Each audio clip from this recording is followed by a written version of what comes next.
You are not you today. You are a peasant in 1347, and the Black Death is already in the neighboring village. But you are still breathing for now.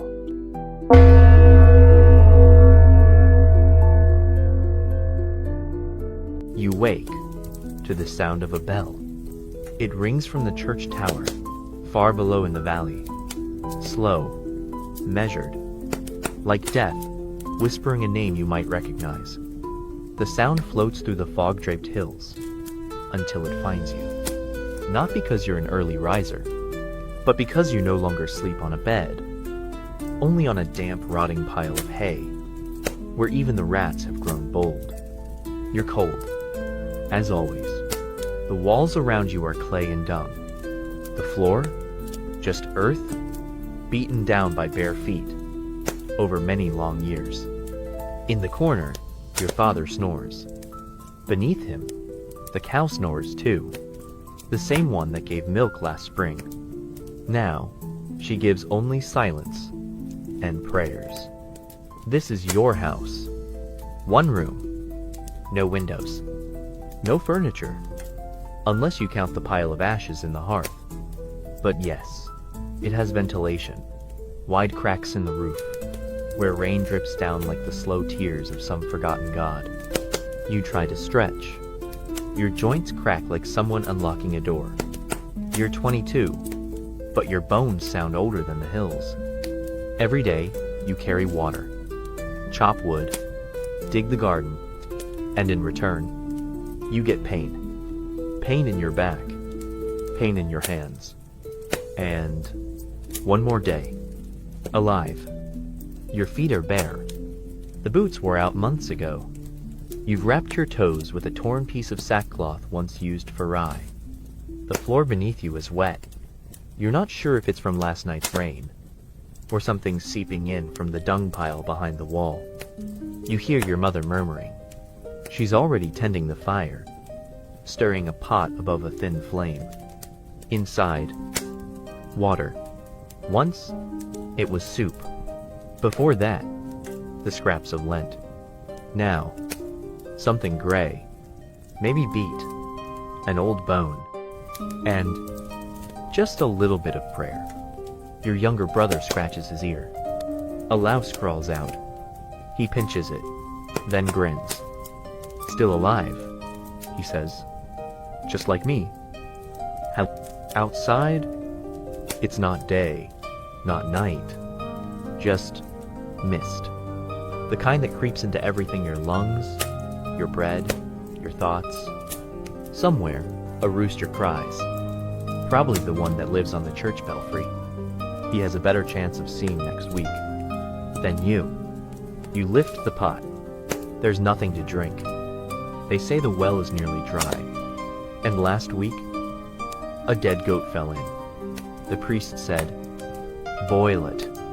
Uncle Hugo did. Now he lies beneath a white sheet in the chapel. No legs, no more boiling. Your father stares at the icon. He carved it 10 years ago, Virgin Mary, in beechwood. But now the wood is dark, and she looks more like a widow, weeping at a grave. Somehow, that fits. You dress. Your tunic is rough, biting linen, stained with something between rust and rot. The armpits are torn wide open. The wind slips in without asking.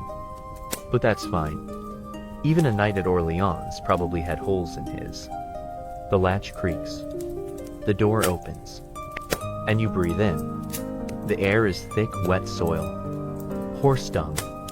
Something else. Something burned. But you don't know that yet. You tell yourself it's just old rags. Even though you heard someone scream last night. The sun is still beneath the hills. But the dark around you, it's not the same. It's darker now. Not just outside. Inside, your neighbor is coughing. Not like yesterday. Not like always. This cough has a new sound. Wet. Heavy. Muffled. like the thud of a shovel hitting soft flesh. And it echoes through the walls, stone, damp, but even they can't silence what now lives inside old Etienne's lungs. You hear him gasping. Then, a pause. Then more as if he's drowning in his own blood. Maybe he is. His daughter said there was red foam on his lips. You didn't see it, but you believe her. Etienne is your neighbor. Over 50, which, in your village, is a kind of immortality. His teeth are long gone. His wife, too. And most of his children. But he held on. Until today. He won't last the evening, your father says. No one disagrees. Your mother crosses herself. Not out of faith. Out of habit, like a soldier lifting a hand during march.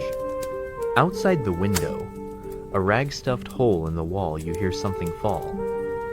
Then, a scraping sound. Then, crying. Etienne's daughter. She's still small. Still doesn't understand that a cough isn't just a cough anymore. There's a rustle nearby. You look out. A cat is sitting on the path. It licks a paw stained with something dark. It looks you straight in the eye. Animals feel death before people do. This one already knows. You don't go to Etienne's house. No one does. Because everyone knows if you cross that threshold, you may not return. In the next village, people started disappearing 2 weeks ago. First one, then 3, then the baker. When they climbed the hill to the church, they found the old curate had been lying dead in the vestry for 3 days. No one had noticed. They were busy, digging a trench behind the altar. To stack the bodies no one came to claim. Now it's your turn. Maybe Saint Sebastian will protect us. Your mother whispers, clutching her charm, a small wooden figurine, bought once at a market. Back when markets sold cheese and prayers. Now the stalls are empty. Saint Sebastian hasn't shown up in a while. You try to swallow. Your throat is dry. You're not sick. But your body remembers. Fear smells like cold. Fear lives just under the skin. Like a louse deep, right at the edge of pain. Your sister says she saw 2 people in black. They came from the woods. Wore masks with long beaks. Carried sticks. Black doctors. She whispered. They're not doctors, you replied. They don't heal. They count. Your mother crosses herself again. This time, slower.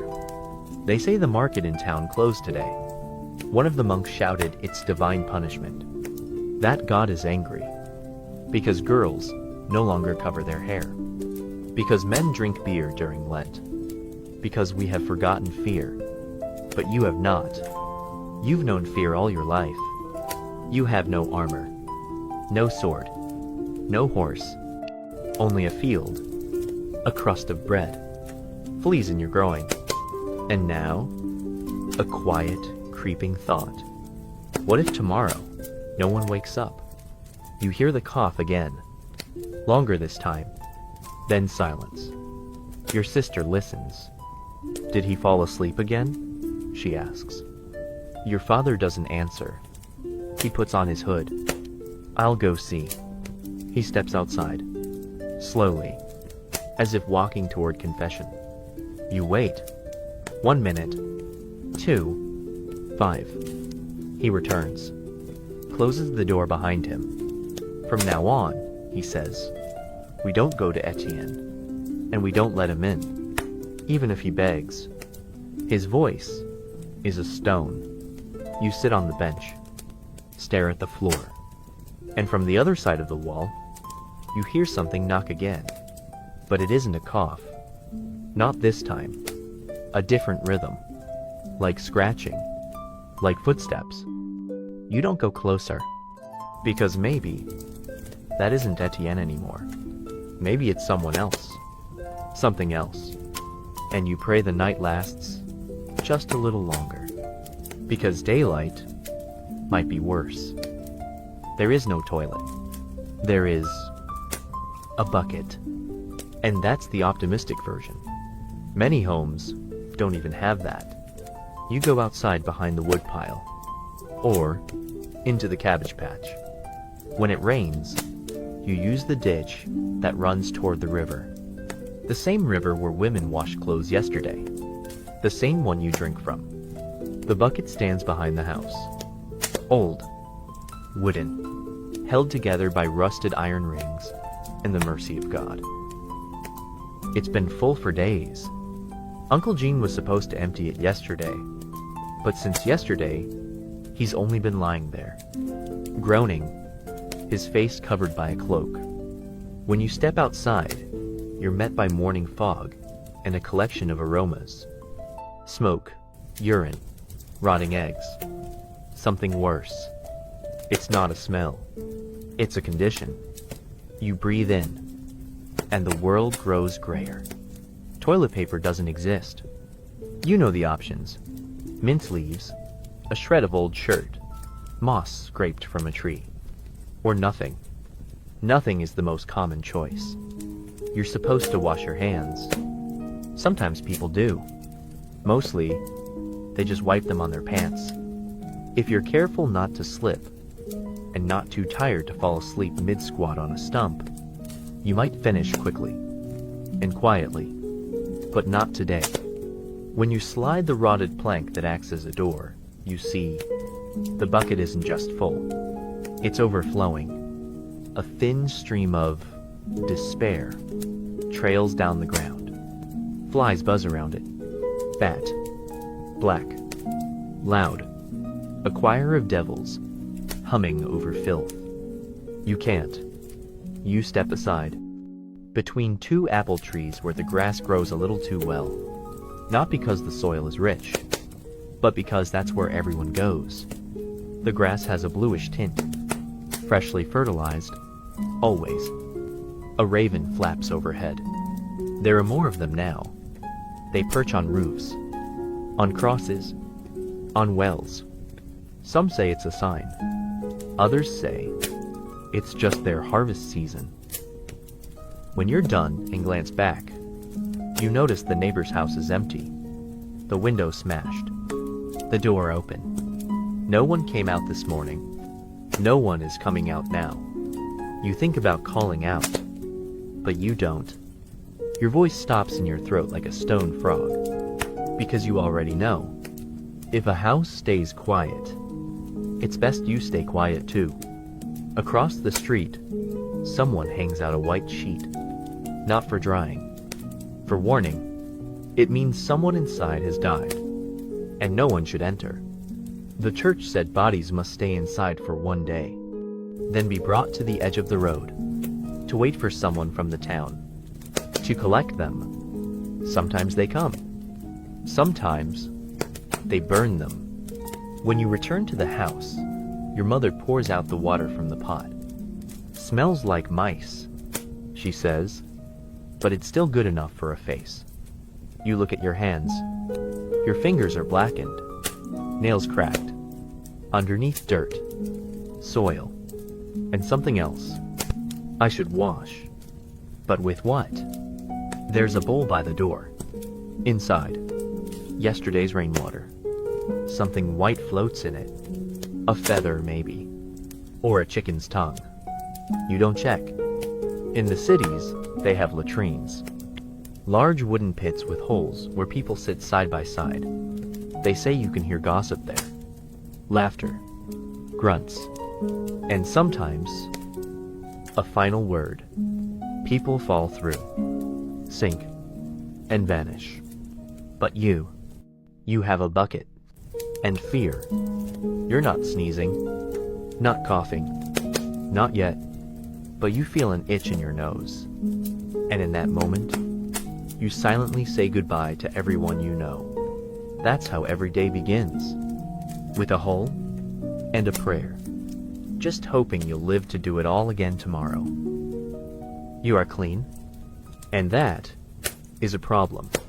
Because in the year 1347, cleanliness is suspicious.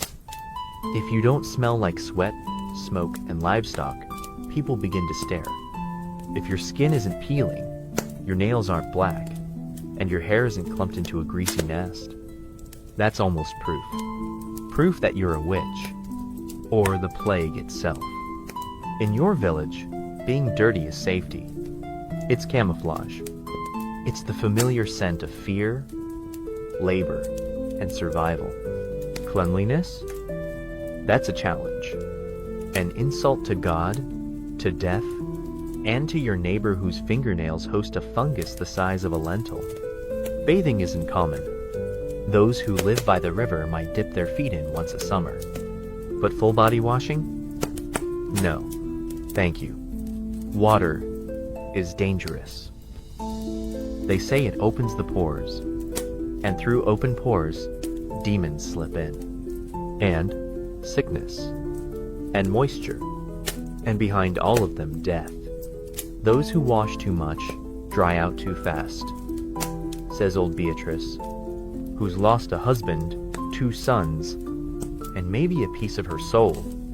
As for you, it's only your face, sometimes wiped with a damp rag. But yesterday, that rag fell into the slop bucket. So now you must choose filth or plague. Mother says, don't wipe it at all. Let the skin adapt. You wash your hair as often as the church holds high mass, which is to say, rarely. Instead of shampoo ashes from the hearth and water from a puddle. If you're lucky, a drop of vinegar. If unlucky, a frog at the bottom of the basin.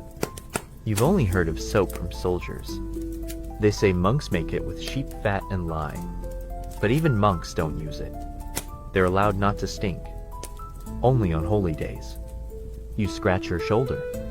Under your fingers, a crust. Sweat? Eczema? The dried moss you wiped with last week? Who can tell anymore? The itching is constant. Especially at night. Especially where cloth rubs skin. And you're used to it now. Every wrinkle on your body hides a flea. Every seam in your tunic houses a louse. Maggots in your belt ties? That's just family. Everyone has them. Martine, the neighbor, says leeches help. She presses them to her neck. Says they suck the bad humors. Yesterday, one crawled into her ear. Now she speaks slowly, but with conviction. Healing. Your sister started rubbing ash on her face. Says it calms the itch. Now she looks like a burned statue of St. Francis. Still, not the worst face in the village. The real danger is scent. If you smell different from the others, they won't accept you. Some reek of dung, others of fish oil, others of damp wood and stale bread. You? It depends where you slept. There's a boy in the village who washes every week. Says it's a vow. But they don't let him into church anymore. Because, as they say, anyone too clean is hiding something unclean. And so you stand in the yard, wearing what used to be a tunic, stained across the back, rash on your chest, straw and cobwebs in your hair. And you realize you're normal, you're invisible, you're alive. Because in this world, cleanliness is a luxury, and luxury is fatal. Breakfast. You no longer expect anything from that word.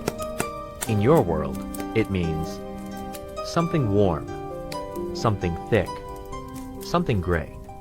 It isn't joy. It isn't energy. It isn't the beginning of a day.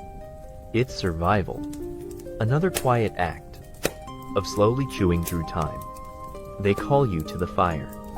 Mother's been stirring the pot since last night. Now, inside, there's something that resembles porridge. But you don't ask what it's made from, because the answer will probably begin with whatever was left from the meal before the last one. The porridge is thick, like sin. It trembles in the bowl, but doesn't pour. Its color, swampy. Its scent, wood smoke, salt, and something else. Maybe mouse? They hand you a spoon. Wooden. Gnawed at the edges. Probably by rats. And bread. If you can call it that. A chunk of black crust. Hard enough to drive nails with. Mold clings to the edges, but Mother scraped it off with a knife, then crossed herself. Clean, she says. You bite the bread. Not chew bite. Hard. With force. With quiet fury. There's no other way. Your teeth groan. One cracks. But you keep going. It's the only thing this morning that isn't cold. Inside the porridge grains. Not wheat. Wheat is for nobles. This is barley. Rye. A bit of beetroot. Something that once had a peel. Will there be meat? Your younger brother asks. If there was meat, says Mother, there'd be a funeral. Because in the village, there's a rule. If it smells like meat, it means someone died. Or is about to. Meat is for mourning. And even then, not always, you eat in silence. Everyone does. Speaking during breakfast is a bad sign. It means you still have the strength to talk. And strength is scarce. There's nothing to drink. Water is dangerous. The last man who drank from the well doesn't walk anymore. He lies. And the smell from him now is wrong. So they pour you beer. Not tavern beer. Not strong and bitter. Number. This is small beer. Weak as rainwater. It barely makes you sway. But at least it doesn't kill. Even the children drink beer. There is no choice. Better to wobble than to burn with fever. What about milk? Your sister asks. The goat doesn't give. Mother answers. Because the goat is dead. Silence again. You finish the porridge. Something in the spoon crunches. Maybe a pebble. Maybe a tooth. Breakfast doesn't end. It just stops. Like the lives of those who didn't eat yesterday. You set the bowl down. Stare into the fire. There, on the logs, you notice the remains of paper scraps of Latin script, burnt at the edges. You can't read the words, but you see a drawing. A hooded monk standing beside a body, covered in cloth. Above him, a cross. There's always a cross. Mother clears the bowls. She pours the leftover porridge into the chicken dish. But the chickens don't eat anymore. They sit in silence, huddled together, staring at the ground. They know something. And now, so do you. There's something different in the air. A shift. The taste of porridge still lingers in your mouth bitter. Like ash. Like an ending. And this? This is only breakfast. After breakfast, the field. Because even as the world collapses, the earth doesn't wait.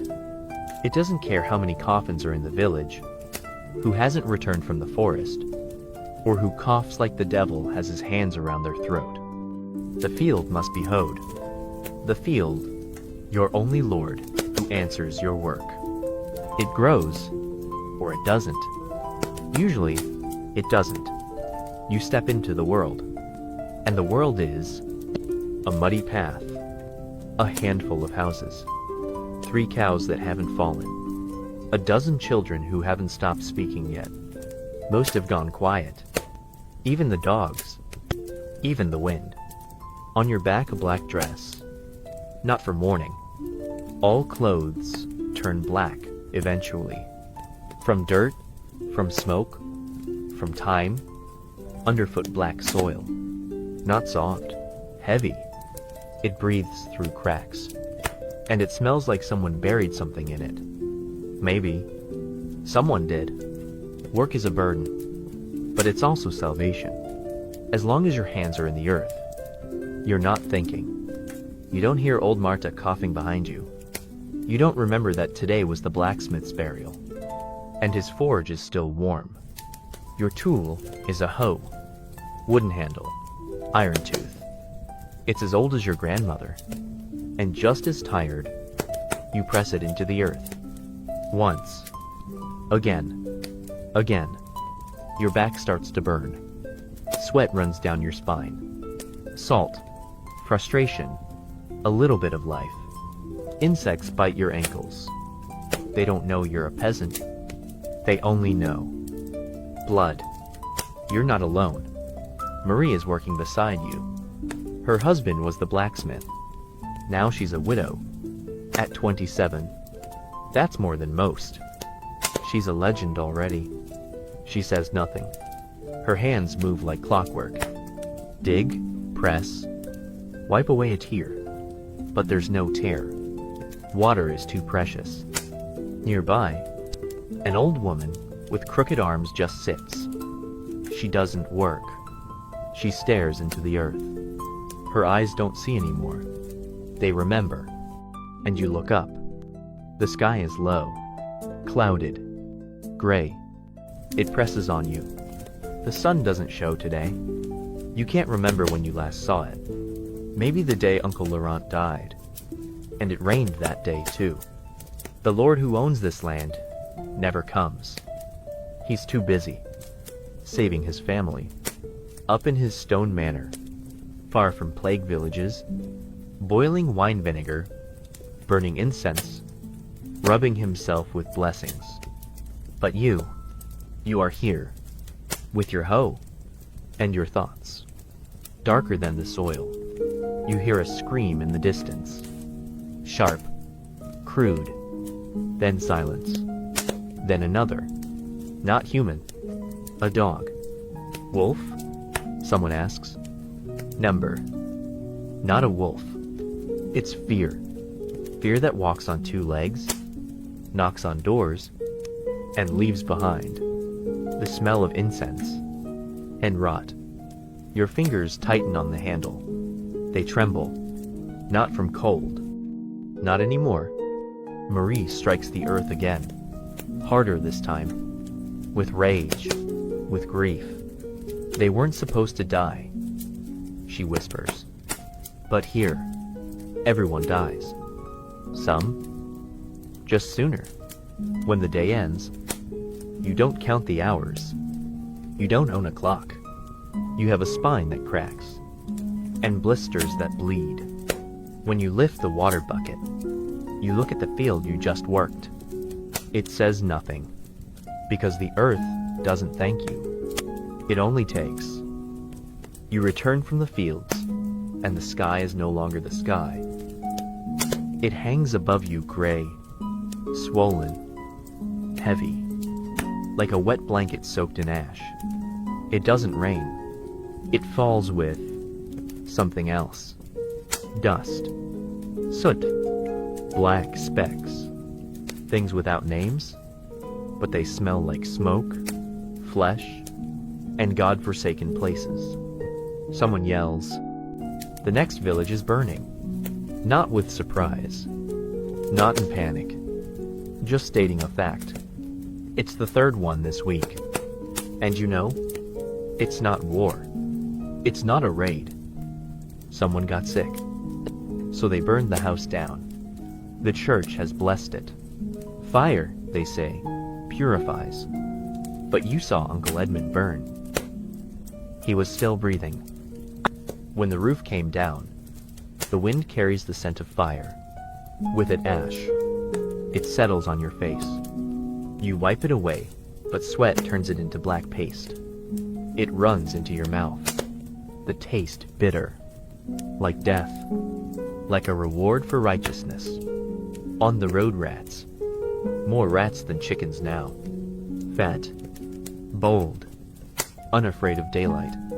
They scurry right beneath your feet. One drags a chunk of meat in its mouth. A child points. "That's from a human leg." He laughs. Because it's better to laugh than scream. Better than praying. Because prayers don't work anymore. In the corner of the yard stands a barrel. It used to catch rainwater. Now, something floats in it. Something with a tail. You don't take it out. You just stop drinking. Near the church, a crowd is gathered. Someone has died. Someone else is begging for blessings. The priest stands in black. His face looks like a candle that's burned too long. He says, "Fasting and repentance will save you. Eat no meat. Touch no one. Look not upon the stars. You don't eat meat. You barely eat. You don't touch the sick. And you haven't seen stars? The sky is too full of ash." During the prayer, a woman collapses, white as linen, her eyes rolled back, her lips dark. "She's just hungry," someone says. "She's infected," says another. "Burn her," shouts a third. No one steps forward. She lies there, breathing, barely. The wind blows. The priest stays silent, and the rats circle around her. You walk home. You avoid puddles, black with filth. You step around animals that no longer move, and people who still move, but not for long. Night doesn't fall like darkness. It falls like a blanket, full of wheezing, creaking, and wet coughing.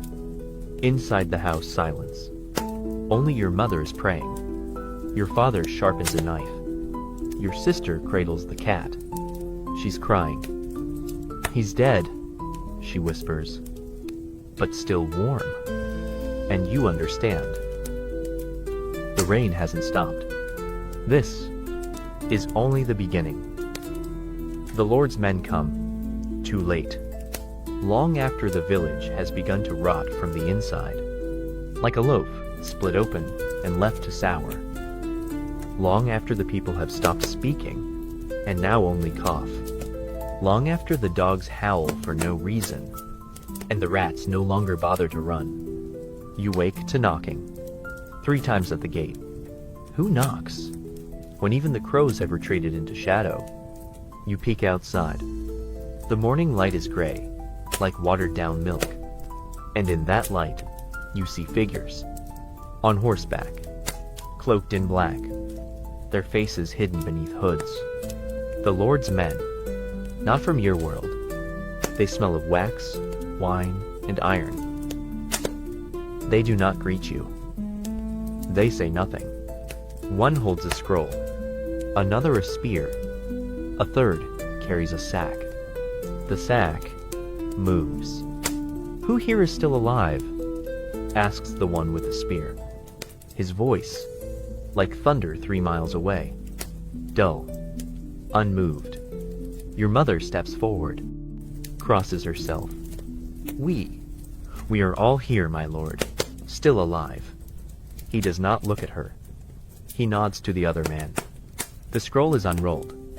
Names are read aloud, calm, dry, measured. Etienne. Dead. Marie. Widow. Laurent. Missing. Blacksmith. Burned. And so on. The parchment smells of incense and sweat. When he reaches your house, he pauses. "Let everyone come out," the man says. You step forward, barefoot. Ash still clings to your back. Hands cracked. Eyes cast downward. "Are you all sick?" he asks. "No, my lord. We still. Silence," he says. "We don't ask questions here." And so, you stay silent. Everyone does. The one with the sack opens it. Inside iron. And masks. With beaks. "Put them on," he says. "By Baron's decree, any who breathe must cover their face." "But we can't breathe in those," someone murmurs. "Better," replies the servant. They begin walking house to house. They take notes. Throw lime into wells. Hang vinegar-soaked rags on doors. They burn several mattresses by the road. In the city, they said, better to lose a village than lose the market. One of them remarks. They don't heal. They record. One of them approaches old Martine. "What's wrong with you?" "My legs don't walk." she says. Good, he replies. He places a hand on her head, crosses himself, whispers something, then walks away. That day, they take no one, but they leave fire, a great pyre, in the center of the village. If someone dies, the fire knows what to do, and then they leave, slowly, without turning back, like men already accustomed to walking away from where death will be. You watch them for a long time. Their horses leave no tracks. Their shadows are long, like borrowed sins. The Lord himself never came. Lords don't go where death hasn't yet been cleaned up. No, it's your turn. You toss more wood onto the fire, and watch as it grows. The holy water ran out yesterday. Mother crosses herself with an empty hand. She dips a finger into the clay bowl by the door and draws it across her forehead. But there's nothing there. Not a drop. Only habit. Only the memory of protection that no longer protects. The priest said he no longer blesses water. There's nothing to bless. Water is poison now. Even the blessed water began to stink. There are a few vials left in the chapel, but they're locked in a chest, and the key belongs to the sacristan, who left for the monastery last week to pray for salvation. But someone saw him riding with the Lord's men. No cross, only wine. Today is Sunday, but the bells do not ring. The priest does not appear. The gate to the church is shut. On the door, a crucifix traced in ash, drawn by a finger. Below it, a message. Non entrer, Deus habit. Do not enter. God has left. People gather in the square, not for mass, for fear. Women in black, men in torn shirts, children with dark rings beneath their eyes. They all stand in silence, waiting, but not for God, for death, or maybe a miracle. But miracles ran out last year.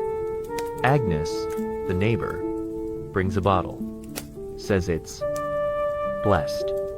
I left it near the icon all night, she says.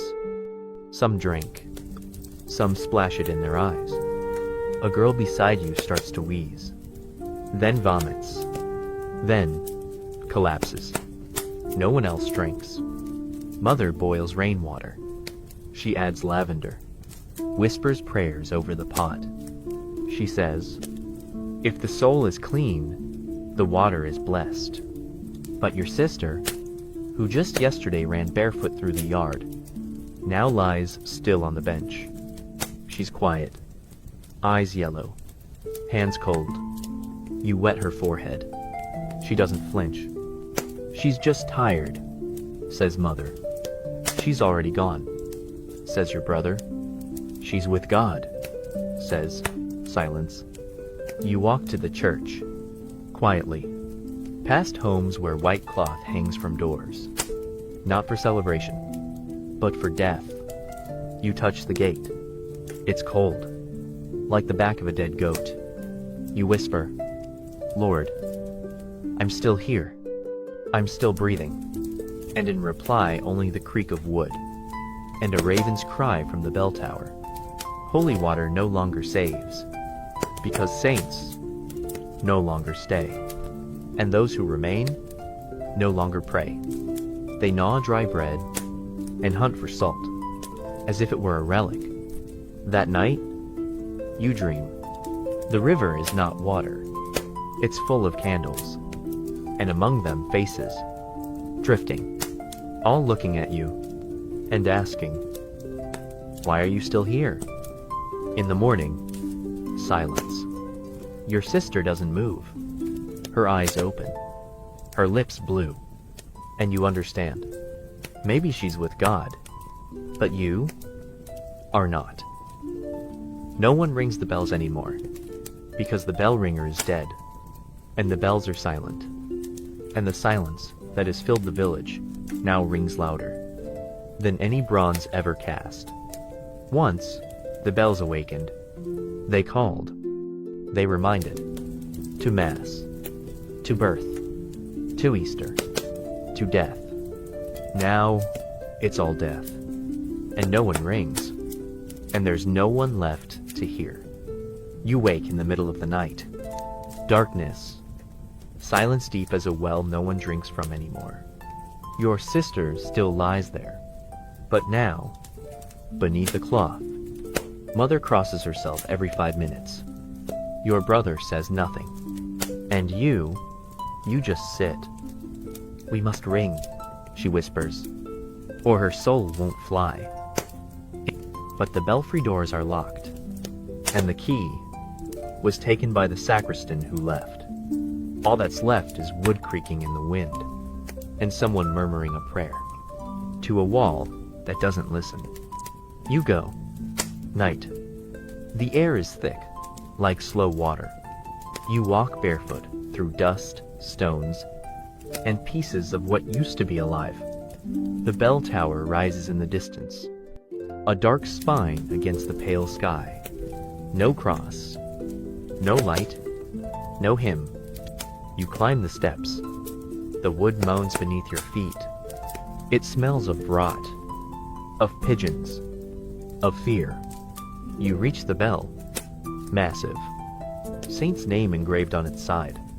Once proud, now covered in cobwebs. You touch the rope. It's dry, rough, still warm as if alive. You pull. Once. The bell doesn't answer. You pull harder. And then, a dull thud, as if someone inside the metal is knocking, as if the dead want out. You pull again, and again, until the bell wakes. One toll, another, a third, and the village hears. Someone peeks through a window. Someone crosses themselves. Someone falls to their knees. Mother hears and weeps. It's the sign. Another soul has left. Your sister. They're already carrying her. On a door. There are no coffins left. The bell continues. You don't stop. And with every toll, something in you lets go. The rage. The hollowness. The broken prayer.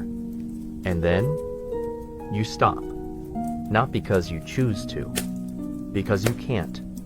Your hands are bleeding. The rope has flayed the skin. But you hold it still. Because it's the only sound. In a world where nothing else speaks. You sit on the floor of the belfry. And listen. As the silence comes back. Heavier now. Deeper. But at least someone heard.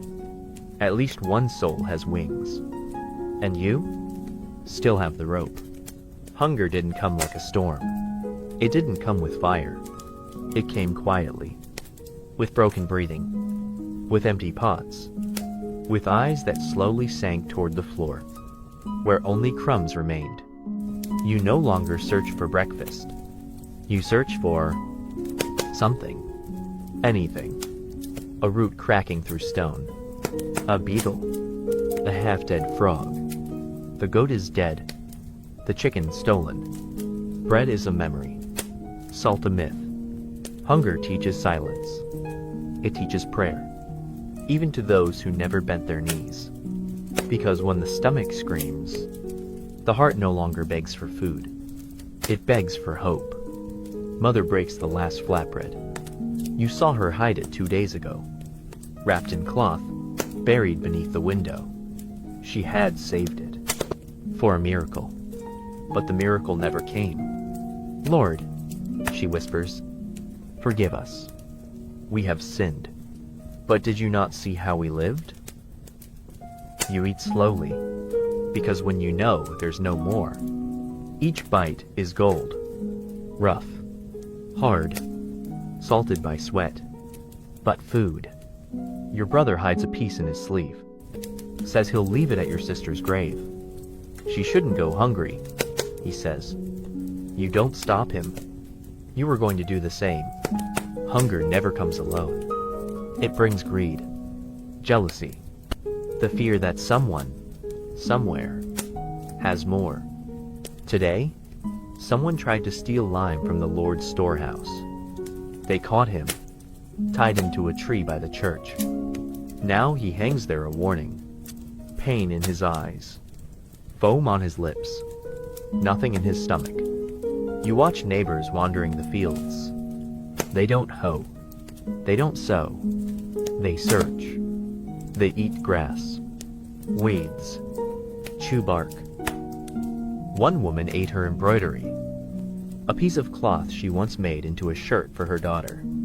She said, "Maybe now, in heaven, she'll feel that I'm close." Prayers are everywhere. Not church prayers. Other ones. Whispers. Broken words. Eyes to the sky. Hands to the soil.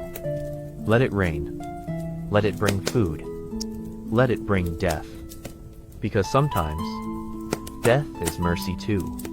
You try to trap birds. You throw nets. Set snares. But the birds have learned. They see death in your eyes. And they fly. You sit by the fire again. There's nothing to cook. But heat is its own illusion of fullness. At night, you hear something being eaten in the neighbor's house. Soft, boiled, warm, and the smell. Meat, real meat. But they haven't had animals in a week. You don't ask. Because questions are a luxury too. When sleep finally comes, it brings tables, bread, honey, fruit. You reach out and wake up screaming, your mouth full of blood. You were chewing your own tongue. Hunger steals the mind, but it leaves behind faith. Because what else? What do you have left? They knock at night. Not every night, but more often than the moon. And always when hope begins to thin. You hear it. 3 knocks. Slow. Dull. Not like human hands. Because people knock nervously. Quickly. With desperation. But these knocks, they are sure. Measured. Silent in intent. You don't go to the door. Mother crosses herself. But her fingers tremble. Your brother grips a knife, but his eyes are glassy. He is not a fighter. He is hunger. And the door stays locked. The wood creaks. "Don't open," Mother whispers. "It might be. It." "What is it?" you ask. "The thing that walks among the sick. The one that casts no shadow." You sit in the dark. Shadows ripple across the walls. The candle is nearly gone, and every sound is like a heartbeat. Someone in the village once said they saw a figure, dressed in white, with a black cloth tied over its eyes. It stood in the middle of the road, and all who looked at it were covered by mourning. Others spoke of a man in a cloak, face hidden, but the cold from him was not of wind, but of the earth. He walks from house to house, says nothing, only watches. And the next day, fire rises in that house. Tonight, it's your turn. The knock comes again. Slow. 3 times. Mother holds your hand, in her palm cold, and a prayer. If it knocks a 3rd time, she whispers, "Don't open. Not even if I tell you to. Not even if I'm gone." You wait. Breathe slow. Your ears tighten like strings, and the silence stretches. Seconds become hours, but no more knocking. Instead, a rustle. Outside the window, across the roof, over the ground. Maybe it's the wind. Maybe not. Morning doesn't bring comfort, only light. And on the doorstep, a mark, gray as ash, drawn by a finger of coal. A circle, and inside it, a cross. Mother says nothing. Your brother weeps. And you? You fetch a bucket? and wipe it away with snow, because water is sacred now, and snow is all you have.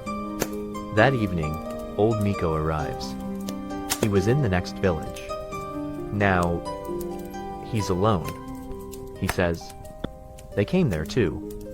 And what happened? They don't come for nothing, he says. They choose. Choose who? Those who are next. And then, you understand, not all die from plague. Some from the knocking, some from fear, and some because they opened the door. The plague does not speak in words. It speaks in scent. It climbs into your nose, into your throat, into your lungs. It lives in clothing, in hair, in pillows. A sweet, rotten, wet smell, like a broken tooth, like a cracked grave. It comes before the fever, before the rashes, before the moaning. The scent always comes first, and you've learned to know the difference. There's the smell of smoke safe, the smell of dung familiar, the smell of sweat human, but the smell of plague, that's different. It carries panic with it. It sticks. It stays. Even after death. You step into Marie's house. She doesn't answer. The window is open. The curtain flutters in the wind. On the floor scattered bread. And the first thing you feel is the scent. That scent. Marie lies on the bench. Eyes open. Skin gray. Nose bleeding. Her arms are raw. She scratched herself down to the flesh. You don't touch her. You don't call her name. You walk out. In the village, people have learned to know. Whose yard smells? No one knocks. They leave a cross made of branches, and a fire pit beside it. Those with strength light it. Those without pray someone else will. You walk down the street. Every house has its own scent. One damp and heavy, another like raw meat, the third dry, empty, like death passed by, then changed its mind. Even the well has a smell. It stinks of the dead dove that fell in. No one takes it out. They're afraid. Even water is no longer water. You take on the task of carrying vinegar. You want the house to smell of anything else. Mother wets cloth for her face. Brother burns herbs in a pot. The house fills with smoke, heat, sweat. But the plague scent still seeps in. Neighbor Adele has been dead for 3 days. No one comes to take her. Because her body smells like no one wants to smell. And at night, something comes and gnaws. You hear bones cracking through the window. But you don't go. Scent is language now, and silence is the answer. In your dreams, you see yourself without a nose, without lips, without eyes. Only the smell remains. Your soul is rot, and when you wake, you breathe slowly. You sniff your palm, sweat, earth, ash. Are you still alive? Or do you just not smell like death yet? Names are no longer written down because writing takes time, and death is quicker. Names mean nothing now. No one calls them at supper. No one carves them into crosses. There are no crosses. You stand above the pit, wide, wet, deep. Not a grave, not a coffin, a pit, inside bodies, twisted, tangled, one curled up as if in prayer, one lying flat, as if still watching the sky, their eyes all empty, even the ones still open. You don't know who you're burying, but that doesn't matter anymore. All are equal, all are silent, and all share the same place. a place where the lords do not go, a place where flowers do not grow, where the earth is always damp. Mother whispers a prayer, but the words tangle. Lord, receive, forgive, forget, forget, because remembering is a luxury, and no strength remains to remember. Your brother drops a shovel of soil. The thud is heavy, like a heartbeat stopping, like the word never. You remember. Grandmother once told you that in the city they have stones with names. They place them on graves. You can touch them and remember, but hear only mud and flies and the smell. Someone brings cloth. They wrap the body. Someone lights a candle, but the wind snuffs it out before the first amen reaches the sky. Now, someone digs every night. The dead don't wait for morning. The sun no longer rises for them. Neighbor Jeanette says she saw a child fall into the pit. They pulled her out, but the next day she was silent and never spoke again. Souls, Jeanette says, don't like being disturbed. You begin writing names. With chalk. With charcoal. With your finger. Brief. No surnames. No dates. Because what is a date? When time is stopped? Etienne. Marie. Agnes. The one with the pipe. You write them down. And even if the rain washes them away, at least for one night, you remembered. Your list grows longer, and life shorter. And now you understand. Not all deserve to be remembered, but all long to be. Because what is death without a name? Like a scream with no voice, like a prayer with no ears. At night, you whisper into the dark. I still remember. I'm still here. I haven't forgotten. And maybe somewhere beneath the earth, someone hears. Where time stopped, silence was born. Not the silence before a storm. Not the silence of sleep, but the kind that crunches underfoot. That smells of dead dust. The kind of silence that does not wish to end. Day arrives, but no one waits for it. The light crawls along the walls of empty homes, as if ashamed, as if asking permission.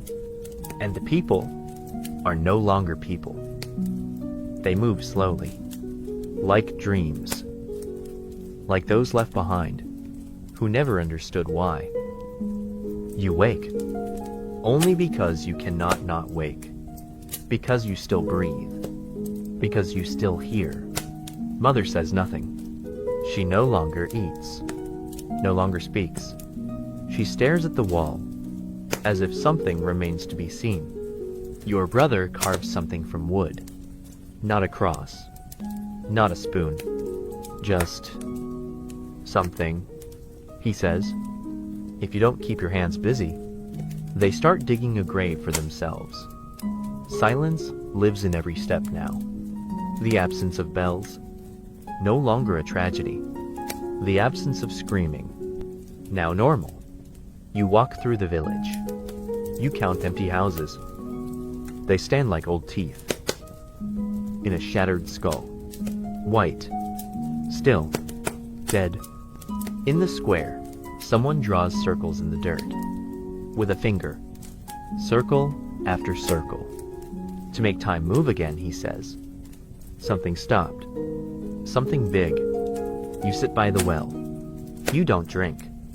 You just listen. The snow melts slowly.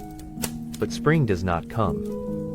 Spring does not return. To a place with no one left to warm. A voice echoes in the distance. The Lord has returned.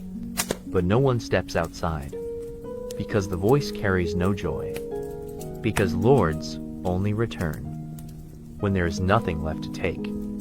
He rides past you, on a horse, in a cloak, wearing gloves, his eyes glassy, like those who haven't touched the earth in years. He nods. rides on. Why has he come? You ask. To count who's gone, someone replies. You rise and walk to the field where it all began, where the first rat ran in June, where you still laughed when word came of death in the next village. Now there is only weed and sky and silence. And in that silence, you feel something else. Not fear, not hunger, not even prayer. You feel peace. As if, at last, you've stopped moving. As if you no longer need to run. As if silence is the answer. You sit on the earth. It's still warm. You place your hand on the soil and listen to how it breathes. I'm still here, you whisper, and the world says nothing in return, because it has already said everything.